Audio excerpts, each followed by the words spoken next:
Good afternoon, guys. Welcome to Lady Inda Maes Fountain Mission Ministries. Guys, I just stopped by to just drop something in your spirit before I take to work today.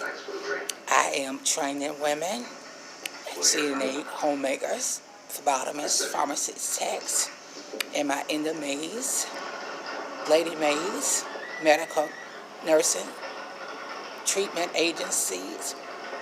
I am also working on developing Maes W Diabetic Foundation, Maes W School of Elite Recovery Reform, Maes W Childhood Advocacy Rights under my organization, Christian, my restaurant, Cater Fast Food Nutrition and Fitness Incorporated. I am also an evangelist pastor. I have several things under my wings. I am happily married with a wayward husband. I have an 11-year-old daughter. And I stopped by to drop something in you. I will be raising money for my Maes Childhood Advocacy Rights, USUN, my Maes W Diabetic Foundation, in honor of my 11-year-old daughter and the children around the world, those in America, those that are disabled, crippling with diabetes, older and younger. I also have a school. I'll be working with disabled children, wards of the state, orphanage, those that are sickly, those that are needed help and support, finding families. I will also be working on School of Elite Recovery Reform, Maes W, for dropouts, for wards of the state, children around the world, the American educational system, the English-only movement, the dropouts, children who need education, those that need to be taught and getting their high school diploma, skills and trades.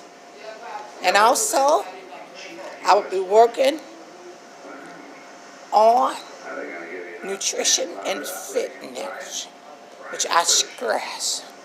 Okay, before I go, I have a few moments left before I take off to work. I'm in a public place. I'll be raising money. You send anything you have. I accept donations.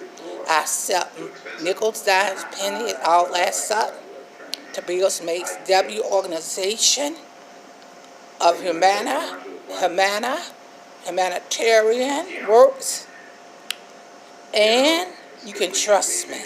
I'm experienced, I'm educated, I'm God-fearing, I have personality, more character and integrity, and I will be clubbing, God-fearing, and Christian come next year. Women with Means, Wild Men's Club, April the 27th, applications will go out for August the 30th. And for September the 3rd, we're going out for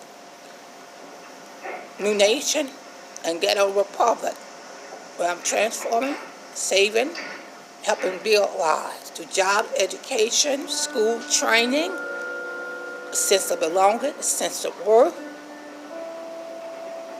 And I'm going to go into the lesson, dwelling in the wildfire.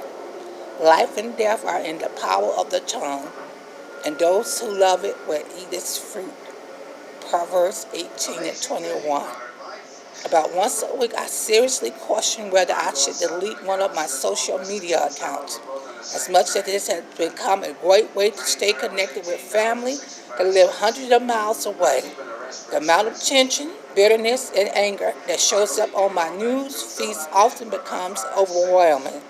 What stands out to me isn't the emotions people express, but it's that so many of us use social media as a vehicle to fan the flames of our anger of someone else's anger. And the end result is a wildfire of anger spread from that person's page to yours. I know I'm not the only one who deals with social media issues. I have friends who literally keep up a short list and delete connections after there has been no communication of any kind for a year. Several of them outright unfriend people who irritate them or hide those who don't share the same values they do. The truth is, too, I could hide other posts or unfriend them or block them, but I could also put out the fire as it consumes me. We all could, as Christians, we are called to dwell only on that which glorifies God. That means it does actually need to separate ourselves from flammable people or messages that only starts the fire. In addition to examining our connections on social media, we should perhaps even more importantly examine ourselves to see what we're igniting. Are we focusing on words and acknowledging the power they would release? If we were, I think the world of social media would be much different, and so would our lives beyond technology. Okay, the well and the wildfire. The tongue is, as the book of James said, a flame of fire. It can speak things that are not. It can call things that are not existent to be existent. It can be a little murder that destroys the soul, the mind, the spirit. It can exhort. It can encourage. It can speak prophecies. The tongue is a world of fire. And we know when we dwell in the wildfire, when we speak things we ought not to, we say things we ought not to, when we get to talking, us ladies, when we get to talking and slamming on each other, men and women, and across social media or in public or in meeting, that tongue become a flame of fire. And we get to live amongst the wildfire. And what that means, we're dwelling in the wildfire. Flames going across, floggings across the city. Who's that lady? Who's that rich woman? Who's that young girl? No. At 40, no. I'm not 29. I'm not 30. I'm 40. However, anyway, I'm in between sizes. I'm Inda, Lady Maes W. No, I'm not married to a rich man. He's younger. I'm not married to a rich man, but I would not discuss him. But the well in the wildfire, when you get flogged and everything go across the city, who's that woman? Who is she? She's beautiful. She's this, she's that. She's a giant, all this and that. Well, that's the well in the wildfire. The tongue can be a little murder. So watch what you say, watch what you put out. And only good things I heard. And nobody touched me or did anything. They didn't know I was a woman of God. And that I had represented Woodline, the community, the school, the neighborhood, as a religious woman, as a lady with an 11-year-old, as the sexy, beautiful black woman. But when I got caught, I had my hair on. I had lost weight. I had just recently got married. Okay, guys, I'm back. I just stopped by to say, when we live in a wildfire, it's not good. Because words hurt. Soft words turn away wrath. Don't heap up your anger. Don't say the wrong thing. Say it with respect, whatever you say. Me being feisty, I had to learn to season my words. The guys and girls, the people stressed me out, so I gave up. I went back to God, and I had to season my words. I didn't say much, but common sense rules the world. And when you get tired of ignorance and you're stressed out, you're trying to stand for your marriage. The church dogging you out. His people dogging you out. Then these kids play thinking I'm younger. I'm caught up. So, and I'll saying, let's not dwell in the wildfire. Let's encourage each other. Let's speak the right things. Let's say the right things. We don't know. Let's ask. Let's not envy one another. Let's not be jealous of one another.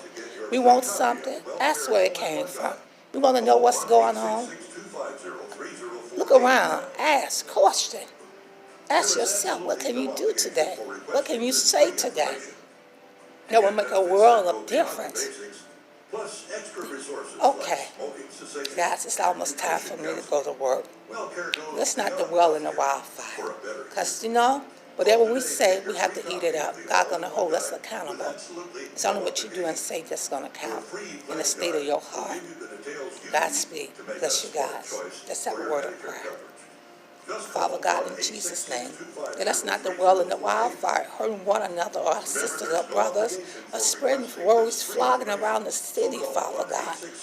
Not knowing who's giants, who you have before you, who your people are. Caught up and lost in society, Father God, not wearing signs of any sort of nature. Bless, Father God. Let forgiveness take place. Let the hearts mend. Let us reach out in love. Let us speak those things that edify, that build up, that exhort. Let us pray daily. Let the blood flow of our lives, our city, our homes, our children, our families. Let us not get caught up in ourselves. Let us not wear a sign. Let us thus say it the Lord. Let us pray. Let us have an answer ready for those who don't know. Bless us. Let us not get lost, your people. Within the jungle, coming through, advocates, activists, men and women of God. For such a time as yes. Bless for your glory. Have mercy. Bless us in the Maes Founding Mission Ministry. Have your way. Let those donate that give to know we're all going to be blessed. It's not for me, but for your kingdom, for your people. For such a time as this. The children at stake, our lives. Bless, Father. Have mercy and not sacrifice. Bless, meet the need, food, clothes, shelter, comfort. Have mercy. Save whom you may. I bring them to you, to the trial, to the gate. Let them present themselves for your glory. Ask what they want, ask what they will. Even for salvation, to drink from the waters of the well. To God be the glory. In Jesus' name, peace you guys. God bless you.